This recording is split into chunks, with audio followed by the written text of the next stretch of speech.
So is the PlayStation VR2 worth it? Well, let's be honest. At the end of the day, that's going to depend on a lot of things. And ultimately, it's going to depend on your preferences and your opinion.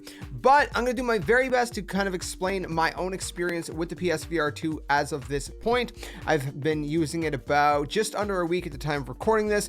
I've been using it quite a bit. I just beat Horizon Call of the Mountain, so I got at least the first party game complete.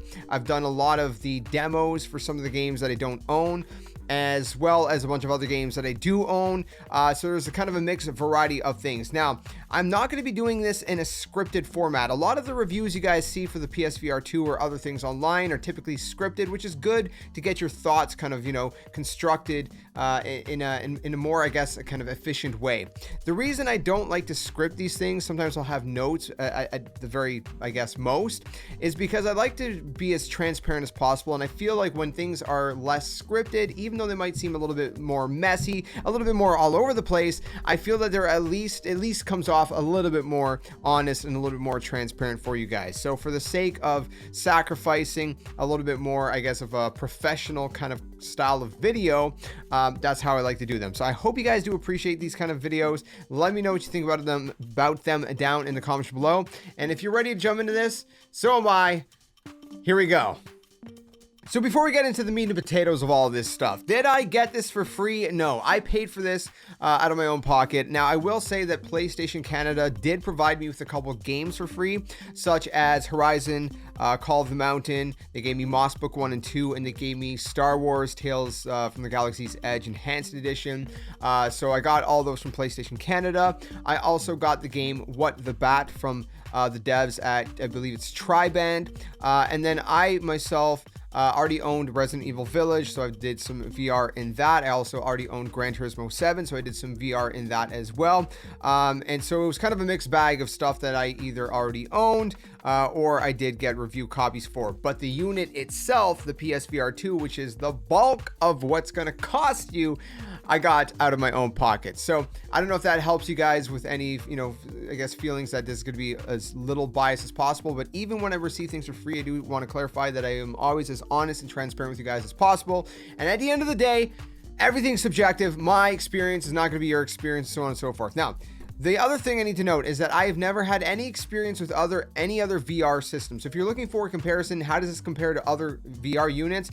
Unfortunately, this is not going to be the review for you. But if you're curious, if you're a first-time user and you're curious, hey, how does someone who's jumped into VR for the first time feel about the PSVR2? Well, then this is the review for you. Or if you're just wondering how my experience was with it personally. Again, I can't compare it to anything else because I haven't tried anything else, but I can explain my experience with the PSVR2. Okay, now that we got all that out of the way, we can jump into the nitty gritty meat and potatoes, if you will.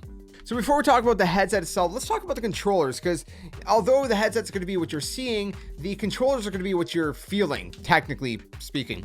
So the controllers are these two kind of ring-like controllers, which I guess a lot of VR systems have the ring-like features. You slide your hand in and you grip it like this, and it's pretty cool. And the triggers are adaptive triggers, just like the PS5 DualSense controller. The sticks are a little bit smaller than the PS5 sticks, but they actually feel really nice in the hand. So they're not too small. They feel good. And the sticks, what is really interesting is that they're touch. So for example, if you're in a game, even if I'm not pushing hard, if I'm just resting my thumb on it, you'll see that sometimes the thumb will kind of go down on the hand of the character in the game. So they are touch sensitive. You got the triangle and square in the left hand, and you got the circle and X on the right hand. You got the share button on the left hand if you want to take screenshots and videos, and you got the options button on the right hand. They both have a PlayStation logo, and they also have an L1 that's kind of like in the middle where your, I guess, middle finger is going to be resting on, and R1 on the other side. So I don't know if you can see that, but it's basically, my camera's not focusing. It's basically a button right here. You guys see it like that. So what that's going to do is it's going to be the button that you kind of like use to squeeze. So for example, if you're holding something, typically that's going to be the button, right? In games, you have to hold a gun. You're going to click down that button, you're gonna hold it down, and then you're gonna shoot with the trigger, things like that. So that's kind of the controllers, the basics of it. Now they don't last very long. I haven't completely killed them, but for most people, they've said they've lasted about 5 hours. I noticed that after a few hours of gameplay, especially with like a more intense game, I don't know if the intensity of the game matters very much. I don't think it does at all, to be honest with you. But you know, a game like Horizon, I was playing a bunch and recorded a couple episodes back to back to back, and the batteries were pretty low. So you're gonna have to charge them quite a bit. The thing is, though, is that they each have their own charging port. So you're gonna either have to have two USB-C cables to charge them, or you're gonna have to get the wireless docking station, which I've yet to buy, but that's kind of the bummer on that side of things. So yeah, that's a little unfortunate, especially since it only comes with one USB-C cable. But that said, the controllers are very comfortable in the hands. They fit perfectly, at least for my hands. Everyone's hand's different, but my hand, when I grip it normally with my finger on the trigger, my middle finger kind of cups that L1 or that R1 perfectly. It feels great. I can put my thumbs on the sticks or on the buttons, and they feel really, really good in the hand. So those are the controllers. Okay, so now we get into the headset. Now, obviously the headset looks great. It looks cool. The one thing I noticed when I first unboxed this thing is that it's very, very light. And you might think, well, that might be a bad thing because it'll feel cheap, but it's definitely not a cheap piece of equipment. The light, I guess, kind of feature of it, for lack of a better word, kind of helps it in the sense that it's going to be on your head, right? So obviously you don't want something that's going to be weighing down your head, especially when you're looking all over the place, you know, like this and like that. You don't want something that's going to be super heavy on your head. So it's really nice that it's light. Again, I don't know if all VR headsets are as light as this one, but you know, maybe this one's heavier than the other ones for all I know. I have no idea. I just know that it felt a lot lighter than I had anticipated, especially when you look at this thing. It looks like it would have some heft and some weight to it, but thankfully it doesn't. So that's a good thing as well. Now, I heard that there's actually, I haven't taken it apart, but through the teardown videos that they've done, there's actually like a fan inside to keep this thing cool. You don't hear it, you don't feel it going on or anything like that, but you can see on the front at the top there's kind of like a little slit here and a little slit here, and those seem to be the vents for the fan. There's also 4 tracking cameras on the front, and this is good because there's a button on the bottom of the unit right over there. That's called the function button. What you use that for, you can actually change it in the settings to be to mute your mic, but what that uses for is typically a pass-through. So if you're kind of on your unit, you don't want to take it off, but you need to see something, maybe you dropped a controller, you need to pick up your controller or whatever else. Maybe you're thirsty, you want to grab a bottle of water that's on your desk or something, then you can just click that button, and it's a pass-through mode, so you can see your surroundings. It's all black and white. It's not very clear. It's not super sharp or anything like that, but it does the trick, and it's better than completely taking off your headset.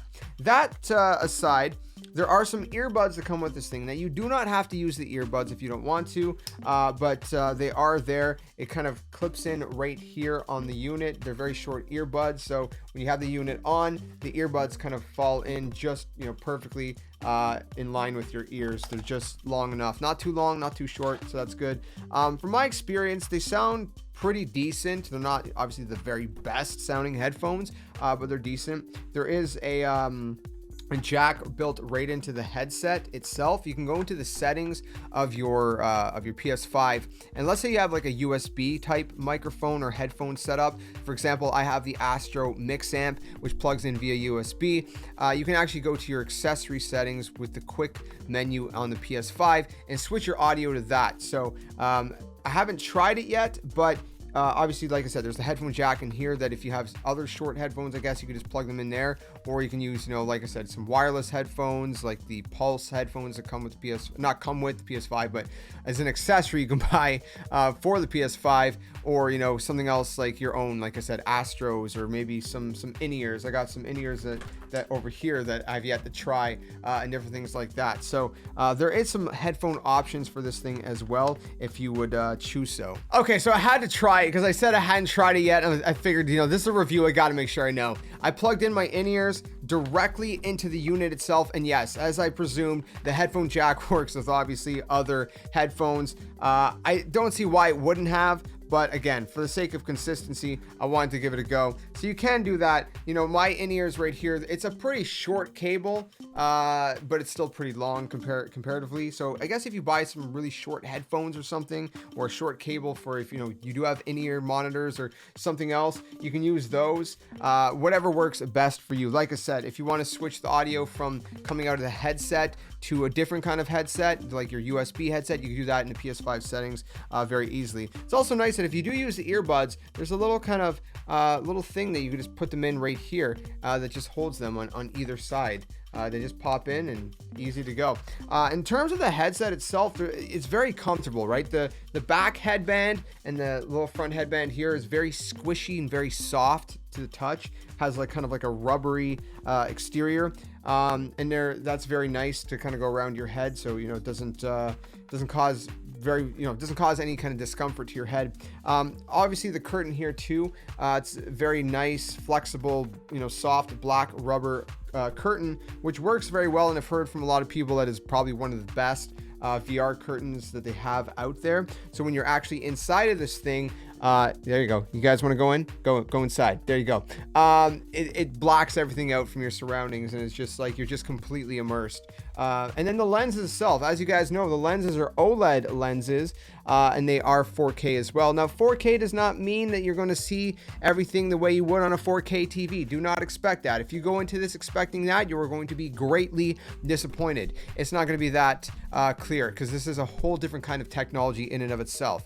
That said, regarding clarity, there is a sweet spot. I made a whole video on it that blew up because a lot of people are having this issue. There's a couple different things to kind of help with clarity in terms of setting up your eye tracking correctly and eye calibration and different things like that. But there also is a sweet spot. You want to make sure the headset's on correctly. The band is kind of like a little bit pushed down your head a little bit in the back, and you kind of look for that sweet spot. Then you use this dial here to turn, to kind of tighten it up and make it a little bit snug on the back, so it's stays in place. Once it's in place, you're good to go. Finding that sweet spot could be a little bit annoying, I will admit, but once you get there, you're usually good to go. Sometimes you might have to fiddle with it a little bit. I'm still trying to kind of iron that out, and I'm hoping that I'm hoping that maybe they can smoothen that side of things out. Maybe it's a foveated rendering issue. I'm really not sure at the time of recording this. All I know is that, yeah, it can be a little frustrating to get that sweet spot at first. But once you're in, it's pretty good. I don't know if this is a PSVR2 specific thing, but I did notice that text that is close to you. So for example, if I pick up an item, like a letter in Resident Evil Village, and you read it, it's pretty close to you in terms of the depth perception. It's still pretty fuzzy and hard to read. And again, I don't know if that's a VR thing or if that's specific to the PSVR2. So just keep that in mind. Again, I don't know if that's something, that they can fix with software. I don't know if that's something that's just a problem with all VR units. It's not, it's not a deal breaker for me personally, but I did think that was worth mentioning. Now, the OLED is vibrant. It is beautiful. It is crisp. It is gorgeous. The colors are not. And you especially see this in Horizon Call of the Mountain. It's just everything is so punchy and so vibrant and so rich in color. Now, again, I don't have a lot of OLED screens to compare to, but I have seen some OLED screens in my time, whether that's other people's houses or in stores or past OLED devices. But either way, the point being is the colors are rich. It looks great, and that's that for that. Like I said, very comfortable. It's not wireless, but there is only one cable. So the PSVR1 apparently had a bunch of cables. I don't know. I didn't own it, but there's one cable. It's kind of in the back to the left here. So when it's on, it's kind of out of your way. It hasn't really gotten in my way too much. It's a very long cable. I'm not exactly sure on the length at the time of recording this. This is something you can just look up the specs in the spec sheet when you look up the PSVR2. But I will say that it's plenty long. It plugs into the USB-C port on the front of your PS5, and that's it. It's one click, one go. There's a power button on the bottom, so you can turn it on when you're ready to go inside, because of course, when you power up the PS5, this thing is not on by default. You see there's a red light on the front indicating that it is not currently on. But if I was to push this, the light would turn like a whitish, bluish, not a white, because obviously it's not going to, it's got to stand out from the aesthetic here. But that's the other thing is, yeah, it does have the white and black aesthetic like the PS5, which I think is great. It looks good. But yeah, comfortability, it's very nice. It has the eye tracking, which I assume, I'm not 100% sure, but I assume it's that thing in the middle. Obviously, I don't know if you can see that right there in the top middle, right up there. There's sort of like a little kind of tiny whole indentation thing. I don't know if that's the eye tracking, I'm not sure, or if the eye tracking is built into the lenses. No, that's not the eye tracking, that's a sensor actually to know when your headset's on. So I guess the eye tracking is built into the lenses. Either way, the eye tracking works good. At the time of recording this, Switchback VR, which is one of the games that I'm most excited to see how they utilize the eye tracking, is yet to be released. That's coming out in March. I'm recording this at the very end of February. And that game is going to be utilizing the eye tracking in a way where it's like, you know, don't blink or the enemies are going to attack you and come at you, for example, which is crazy. And when you do go calibrate the eye tracking in the settings, you can actually see that if you close one eye, it closes on the little kind of display, or if you close both eyes, or it shows you like these dots where you're looking at, and it shows it perfectly, and it works really good. And then in Horizon Call of the Mountain, you actually utilize that in a way to, select the menus with your eyeballs, which is crazy. You just look wherever you go. And it also, Horizon also uses it as an aim assist also, not as an auto aim, but an aim assist to kind of help you out with where you're kind of, aiming and shooting. So that's really cool. I think the eye tracking technology is a massive thing, and that's like one of my favorite features. But also the fact that the controllers, one of the things I forgot to mention about these is that they actually have haptics in here as well, which is similar to the vibration in the PS5 DualSense, the haptics in the DualSense. But not just the controllers, even in this unit as well, in the headband, in the PSVR headset, in the headband, there's haptics there too. Now, my concern, and a lot of people's concern was like, whoa, is that going to give you like a headache or something? Is that like going to just shake your brains up? No, it's not that intense, but it is something that it just adds a level of a sense, I guess. It adds to your sense, right? You got the visual, right, of the VR, and you got the feel of the controllers, and the haptics even in your hands, but to have the haptics in your head. So for example, in Gran Turismo 7, if you crash into a wall, your head vibrates a little bit. Again, it's not so much where it's going to give you a headache and you're going to be like, oh, that hurt my head or something like that. It's just something to add a little bit of sensation to the immersion, right? Which I think is really cool. That said, if for some reason you don't like it, you can go into the settings and you can turn it off and you're good to go. There's no issue there. You are able to do that. So all that to say, for a first-time not PSVR, but for a first-time VR user, I will say that, a lot of people are concerned, oh, am I going to get motion sickness? You probably will. A lot of people do, and I did too. When I first put this thing on, I didn't just get like a little queasy. I didn't throw up, thankfully, but I also had like a lot of kind of dizziness. Like I felt like I had a lot of vertigo, I guess would be the right word, right? Where everything felt like it was spinning. My head was spinning. I had to take it off.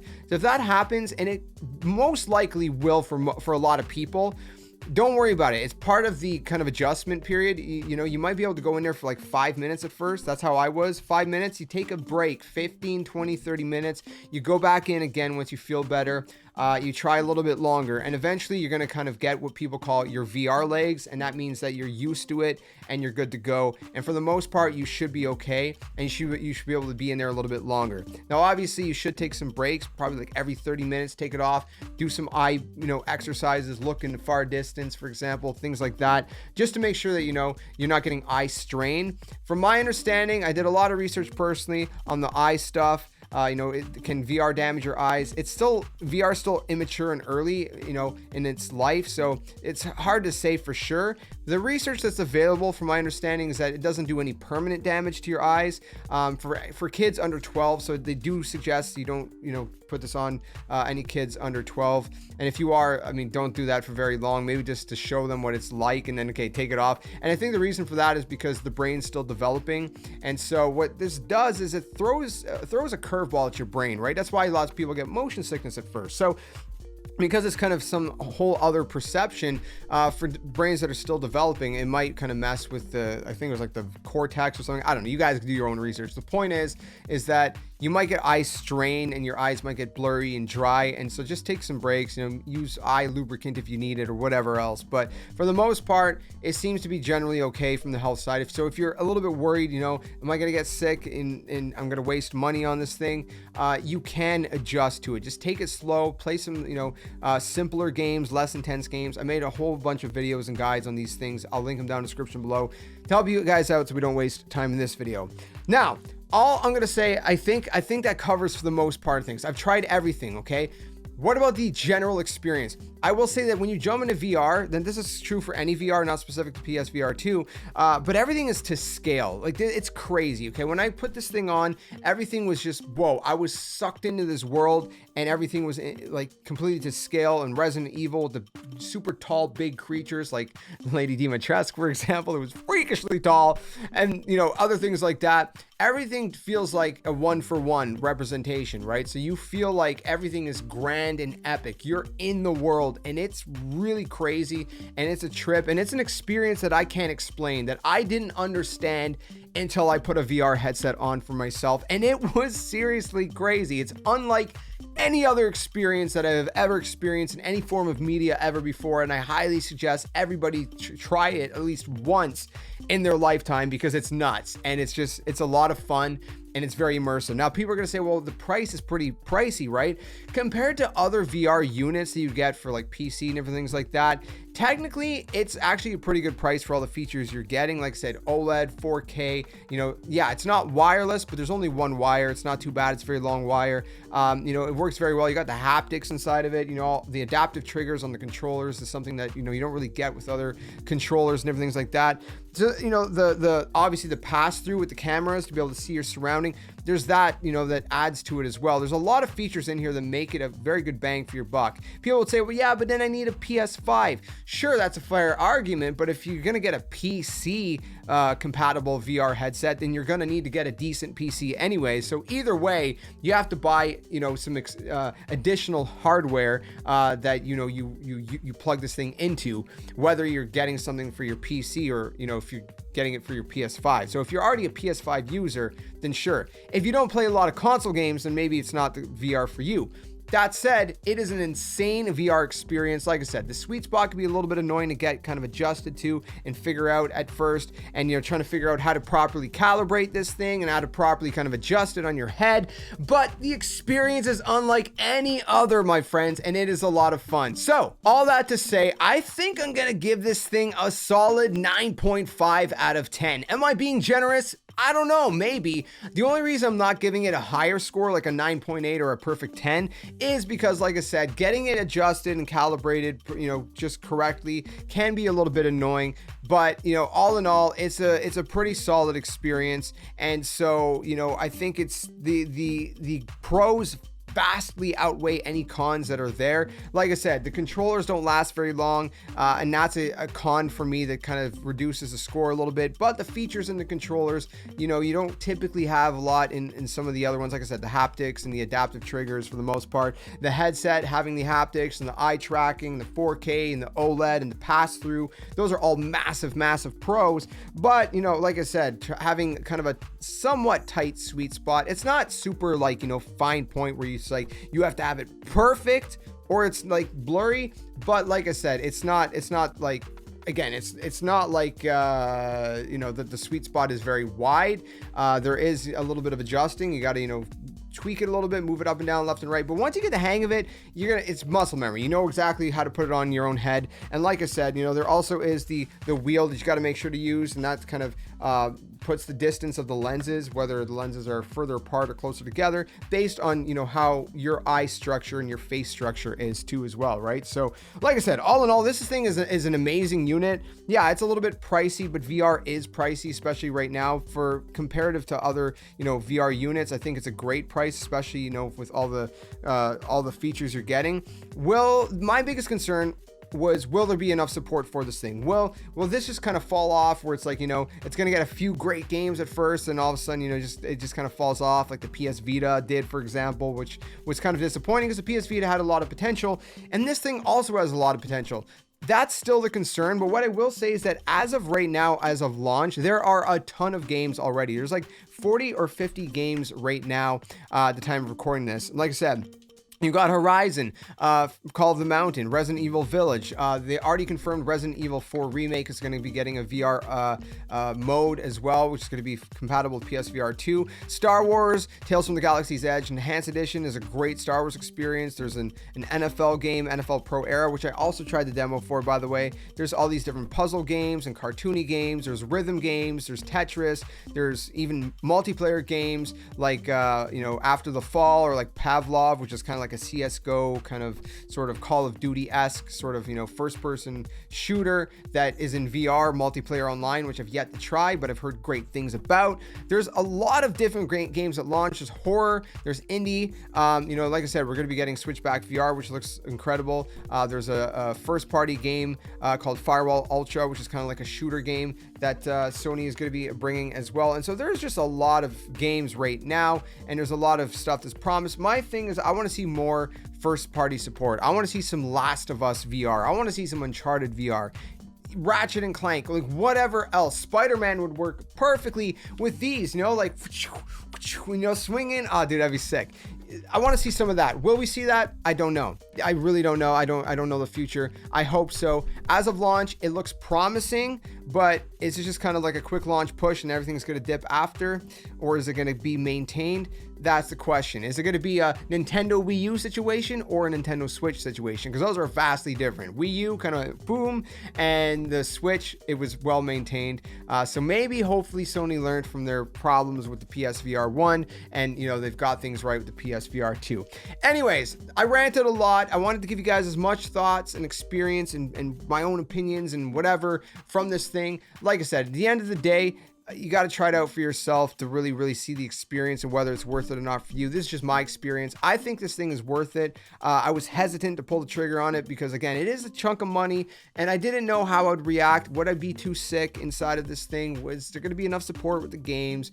Am I going to even like it enough? Is it going to be kind of just gimmicky? It's not gimmicky. VR is legit, and I think that the future is VR because it's just crazy. It's really insane. But at the same time, with the, which, you know, I think the future is VR, but I also think that the future still has flat screen games in it as well. I don't think that everything's going to become VR. I just think VR is going to be more popular as it should be because it's a crazy experience. But again, they're two different experiences that I think are going to exist side by side in the future and offer two vastly different kind of, you know, epic experiences. So anyways, PSVR 2, like I said, 9.5 out of 10 for me. It's solid. I would give it a little bit higher, but like I said, the controllers don't have a lot of battery life. There's a couple things with, you know, trying to get this adjusted right that was a little bit annoying, but all in all, the features are great, the experience is great. I had a lot of fun, but that's my experience. Let me know what you think in the comments below. Did you buy this thing? Would you agree with me? Is it a 9.5? Would you give it even a 10,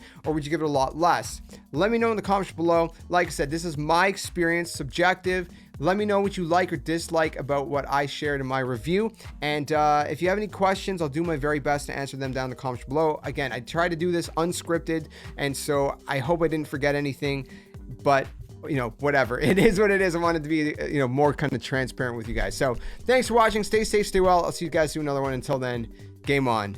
And I'm going back in. I'll see you guys later.